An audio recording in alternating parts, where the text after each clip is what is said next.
এই তিনটাই যদি আমরা হৃদয়ে রাখতাম তবে হয়তো বিচ্ছেদ নামের শব্দটা এত সহজে আমাদের সমাজে জায়গা করে নিতে পারত না। জয় আর অবনী সেটা প্রমাণ করেছে।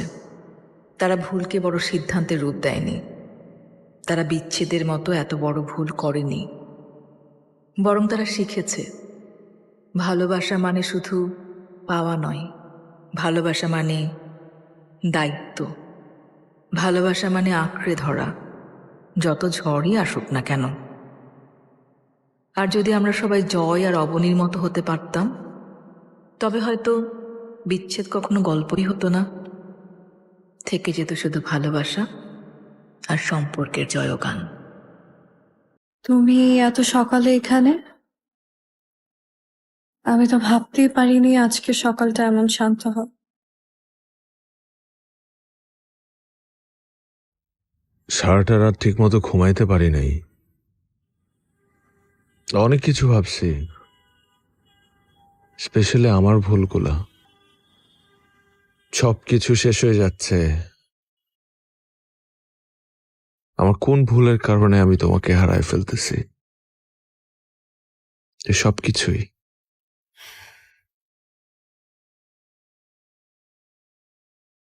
মাঝে মাঝে মনে হয় ভালোবাসাটা এখনো শেষ হয়নি, শুধু বদলে গেছে রূপ আর ভাষা। আমরা আজকে আলাদা হয়ে যাব, কিন্তু আমাদের সুন্দর স্মৃতিগুলো থেকে যাবে আজীবন।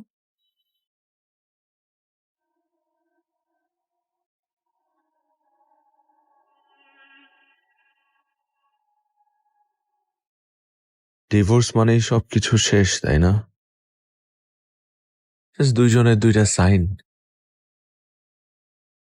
দুইটা মানুষের একই ছাদের নিচে থাকা, একসাথে খাওয়া, একসাথে এত এত অভ্যাস, সবকিছুই শেষ।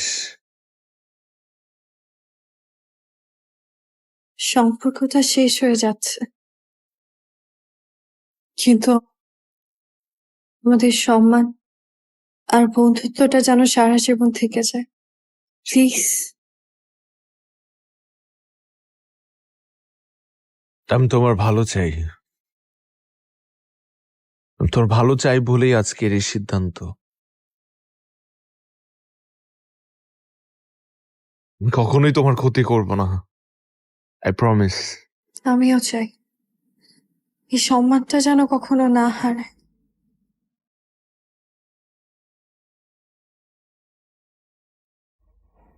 কারণ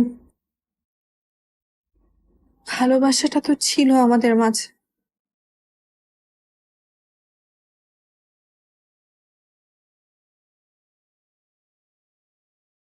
আসসালামাইকুম। দেখার কি আছে, সাইনটা কর। সাইন কর, পার্টি আছে না? জয়, সাইন কর। অবনী, সাইন কর। এক মিনিট, তোমাদের দুজনের উদ্দেশ্যে আমার কিছু কথা আছে। জয়, গতকাল রাতে যে অবনীকে পাওয়া যাচ্ছিল না, মানে খুঁজে পাওয়া যাচ্ছিল না, এই প্ল্যানটা আমার ছিল, ইনফ্যাক্ট আমাদের সবার ছিল। আমরা আসলে দেখতে চেয়েছিলাম অবনীর প্রতি তোমার ভালোবাসাটা কেমন, মানে তুমি ওকে কতটা ফিল করো। অবনীর প্রতি তোমার যে অস্থিরতা আমি দেখেছি, তারপরে তোমার মাথায় আসতেছে না যে তুমি, মানে তোমরা ডিভোর্স কেন চাচ্ছ? আর এই 2 দিনে তো তোমাদের মধ্যে কোনো ঝগড়া, কোনো সমস্যা কিছুই দেখলাম না। দেখেননি, কারণ আমাদের মামা ওদেরকে একটা শর্ত দিয়েছে। এই ডিভোর্স সেরেমনির আগে ওরা যদি কোনো রকম ঝগড়া করে তাহলে একজন আরেকজনের সাথে ওরা ডিভোর্স দিতে পারবে না। হ্যাঁ, আর আপনারা জেনে খুশি হবেন যে ওরা এই কয়দিনে এক মুহূর্তের জন্য কোনো ঝগড়া করেনি, আর তারা দুজন এই অসাধ্যকে সাধন করেছে। Thank you guys. গত কয়েকদিন ঝগড়াটা কেন হয়নি তার কারণটা কি জানতে পারি? অবনী, জয়, ঝগড়া হয়নি কারণ আমরা দুজনে অনেক কেয়ারফুল ছিলাম। How stupid, sorry for my language.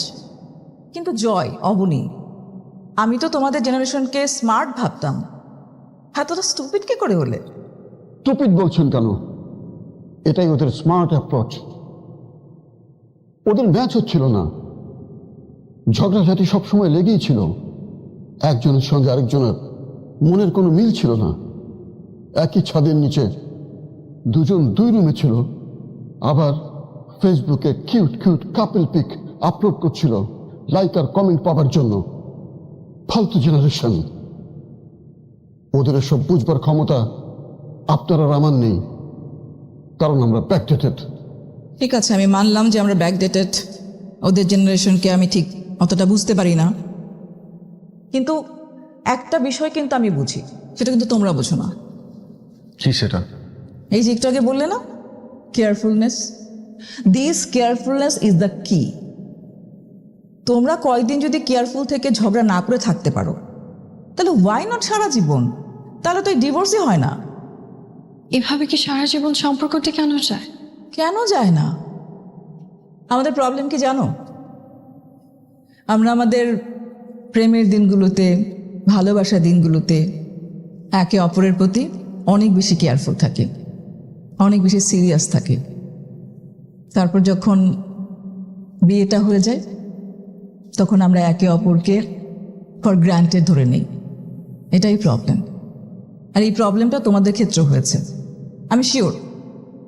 গত কয়েকদিন তোমরা একে অপরের প্রতি অনেক বেশি কেয়ারফুল ছিলে, অনেক স্যাক্রিফাইস করেছো যাতে করে ঝগড়াটা না হয়, যেরকম করতে বিয়ের আগে, রাইট? আমি কিছু কথা বলতে চাই। প্লিজ।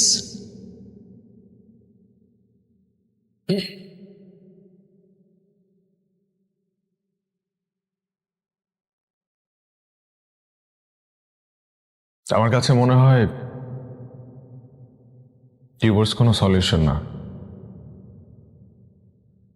যদি সলিউশন খুঁজতে হয় তাহলে সবার আগে নিজেকে বদলাতে হবে। কেউ একা সংসার করতে পারে না। দুজন মানুষের 50-50 কন্ট্রিবিউশন একটা সংসার হয়। দুজনকেই ছাড় দিতে হয়, দুজনকে কম্প্রোমাইজ করতে হয়, অনেক ছোট মোটো ভুল মেনে নিতে হয়, যেটা আমি করি নাই। আমি চাইলেই পারতাম অনেক ছোট ছোট ভুলগুলো এড়িয়ে যেতে।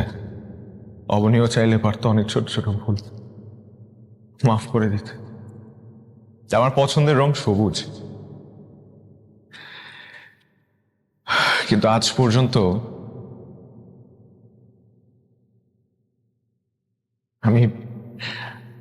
আমি সবুজ রঙে শাড়িতে কখনো অবনীকে দেখতে পাইনি, কারণ অবনীর প্রিয় রং নীল। আমার পছন্দ কফি। আমার খুব ইচ্ছা আমি আর অবনী মিলে বারান্দায় বসে কফি খেতে খেতে ঝুম বৃষ্টি দেখব, কিন্তু সেটাও হয়নি, কারণ অবনীর পছন্দ চা।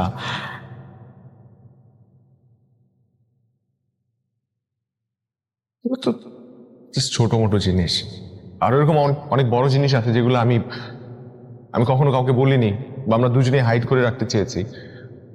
সেটা হচ্ছে আমরা গত 3 মাস যাবত এক ছাদের নিচে থাকি ঠিকই, কিন্তু আমরা আলাদা রুমে ঘুমাই। আমরা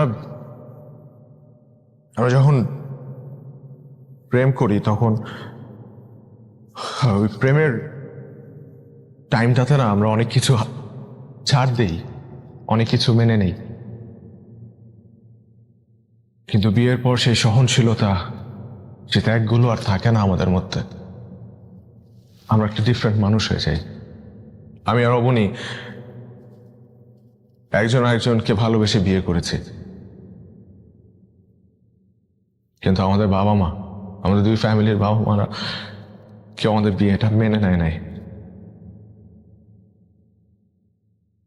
কিন্তু আমরা একজন আরেকজনকে ভীষণ বাসতাম।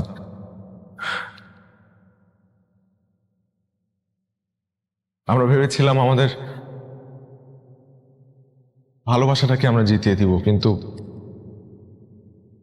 আজকে আমাদের ভালোবাসা হেরে গেছে। তাই আমাদের ডিভোর্স হয়ে যাচ্ছে। তাই সবাইকে একটা রিকোয়েস্ট করব, জীবনের এত বড় একটা সিদ্ধান্ত নেওয়ার আগে একটু বুঝে শুনে নেবেন, যাতে করে আমাদের মতো পরিণতি আপনাদেরও না হয়।